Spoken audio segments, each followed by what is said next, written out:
Okay, before we get started, this is how I'm starting the video. No intro today. The last 12 hours have been completely terrible for me. My dog got sprayed by a skunk last night. I'm still trying to get all of the skunk smell off of her, so I'm trying to get this out to you guys as quickly as possible. Also, this video is super short. It's super duper short, but there's hope. There's hope on the horizon because Skylines II is having the Cities in the Sky event for other creators, as well as the ones that they initially announced at Gamescom this week and this weekend. So if you guys are interested in checking out that stuff, I will have a video up of my live reaction of day one where creators like Sips and Tubbo were able to play the game. Tubbo playing the game is a bit of a stretch. He mostly just sat there scared that he was up 50 meters up in the air. But some other creators, like some more simulation-based and cities kind of creators, are going to be playing the game today, I think, and tomorrow if you're watching this when I upload it. So there's going to be actually a lot more content that we're able to actually dig into. Like one of the creators even got into the dev console. So if you guys are hopeful and excited for that, I will have a video on that stuff coming up sometime this week or this weekend. I'm just not sure when I'll have time to do it, is essentially what it is, but we will have a video on that. And especially since the Let's Build series isn't going to be happening anymore because I lost all my city saves, just another awful nail in my coffin, I'll have time to actually bust out one of those videos. But my actual work is also ramping up, so again, this is just all just couldn't be happening at the worst possible times. But anyways, let's dive into this dev diary. Hi, I'm Lauri. I'm a game designer at Colossal Order, and today we are progressing through the game progression.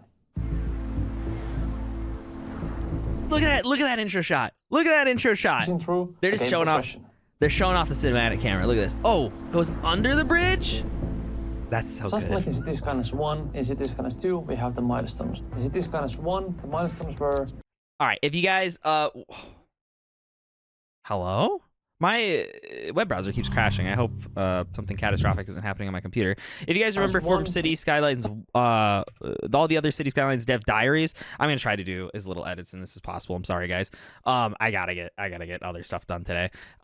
We have the actual milestone progressions here. Here's all the milestone progressions. As we know, we looked at this in the last dev diary. If you guys want to check out that last dev diary, I will put an annotation up above to the rest of the playlists where I have all of my well-edited and courteously taken care of dev insights and dev diaries that you can check out where they actually go over all of this stuff. We're limited to the population of your city. In Skylines 2, the milestones are unlocked by gaining expansion points. There are two ways of gaining XP in Skylines 2. You can get XP by either building a building or placing a road, which we learned from Monday's video. You can also get XP passively. Your passive XP is gained through if your city population is growing or your citizens are happier. Woo! There are Look at that. Looks so good. One thing, I'll give you guys a little bit of a teaser from watching creators play on Cities in the Sky was that the game looked so smooth. Like it looked so fluid. They had like one of the guys had 20,000 population and it was still running super well. And as for the rewards for the milestones, there are the increase in the loan limit, monetary rewards, expansion permits, new features, new services, and of course the development point. Your loan limits and service budgets. I believe we've read over those before, so I'm not gonna take the time to read over those again. Well, they are used to progress through the development tree. We've looked at all this stuff before, but we have the gas-fired power plants provide the city with a cost-effective, large-scale energy solution with moderate pollution. Each city service has its own tree that you can progress through. You can unlock new city service buildings for that service with the development points in the development tree. That way you can truly develop your city. So we had the underground parking garage. Let's take a look at that. For that service with the development points in the... An underground parking garage that saves space on the street level, freeing up to be utilized in other ways. That way you can truly develop your... And the automated parking building, an automated parking garage that uses an elevator to lift and stack vehicles in small slots on top of each other. This saves plenty of street level space. In the way that you want to. And then they actually go through, so we can see right here, the underground parking garage costs $7,000 a month, right? They're doing some kind of like achievements right here. You'll actually see them get an achievement at some point in this video as well. There was like another thing it showed. The overground parking garage can be built in the garage. Multiple floors can be upgraded with a car wash. So that's pretty cool. And then we have the automated parking building, a tower-shaped parking building with automated elevator system for storing and retrieving vehicles. Upkeep $160,000 a month. So the underground parking garage actually seems like a really good option. I don't know how big it is. But if you look at it, it's only upkeep's only 7,000 a month, and it costs 282,000. Whereas the automated parking building costs 160,000, or I'm sorry, 1.6 million, and it costs 160,000 upkeep. So, interesting stuff. And then what's the pricing for the overground? I don't know. It feels like the underground. Maybe they need to. Maybe I hope that's. I mean, maybe this is supposed to be 70, but wow, it's really cheap compared to the overground one. Like it costs more to build, sure, but the upkeep is significantly less on those two, especially compared to the automated parking. There you go.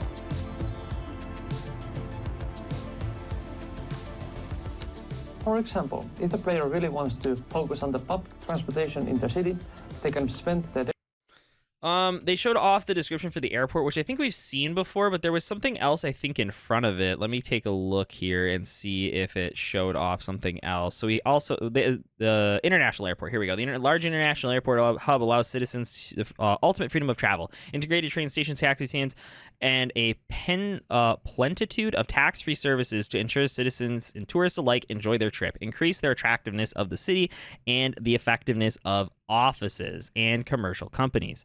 So we have plus 10% demand for software citywide, plus 10% interest in university education, and plus 10% attractiveness citywide. Looks to be that has some requirements, progression node, and we have airport. This is the smaller version of it. Obviously, the small terminal and runway that provides the city with flight connections, increase attractiveness of the city, and raises the effectiveness of offices. Can be upgraded with airport services, a business lounge, and cargo terminal. So right here we have 5% attractiveness citywide and plus 3% office efficiency citywide. They can spend their development points in the transportation development. And they got, you can't see it because my bar is going to be over it, but they have the Up and Away achievement for building an airport. We'll go back over. Oh. Uh-oh. Hold up. Let's go back. I don't know what I hit. Fully develop your city in the way that you. Here we go. They can spend their development points in the bottom right here. There you go. Up and Away. Build any airport. Woo! Or for example, if someone wants to really focus on the education of the city, they can just go ahead. All right, so we have the Technical University. I don't know if we've ever hovered over the Technical University, but if we haven't, they place it. The Technical University provides academic learning for technically oriented graduate students, improve the efficiency of industrial jobs they work. The college and the universities first before focusing on. And then here we go, the Technical University, and they get plus 10% industrial efficiency citywide and plus 10% office efficiency citywide.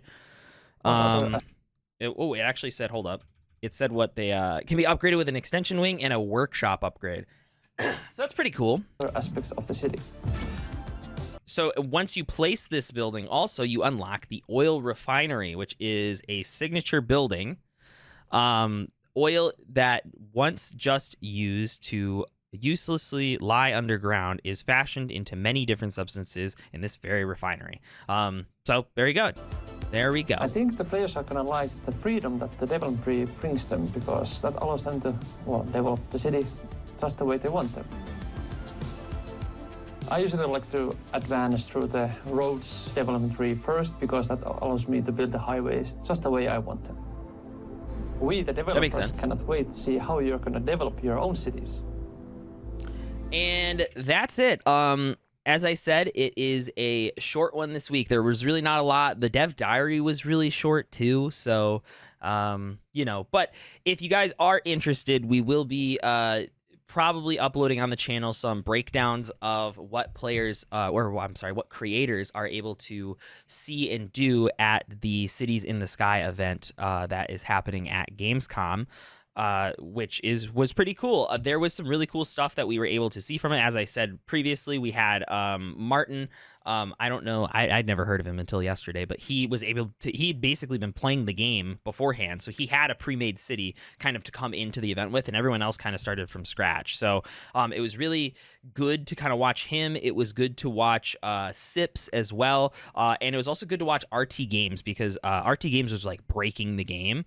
Martin was kind of pushing the game to the limits too, but he was like able to he had a bigger city to deal with, and he was able to access dev console. And then Sips has played Cities 1 pretty a decent amount, and so he was able to kind of start from scratch. And if you have played Cities before, he's probably going to be the best one to watch from the very beginning to kind of see how he worked through it. So, but anyways, I have a whole breakdown that will be coming up on that shortly, and I will probably upload my raw reaction to this channel as well. So if you guys want to make sure that you like, subscribe, and turn on notifications, so that way you guys can keep up to date on all the City Skylines news, you can do that. Anyways, that's going to be it for me. Thank you guys for watching. I appreciate it. I promise next week's videos will be a little bit more professional. So catch you in the next one. Deuces.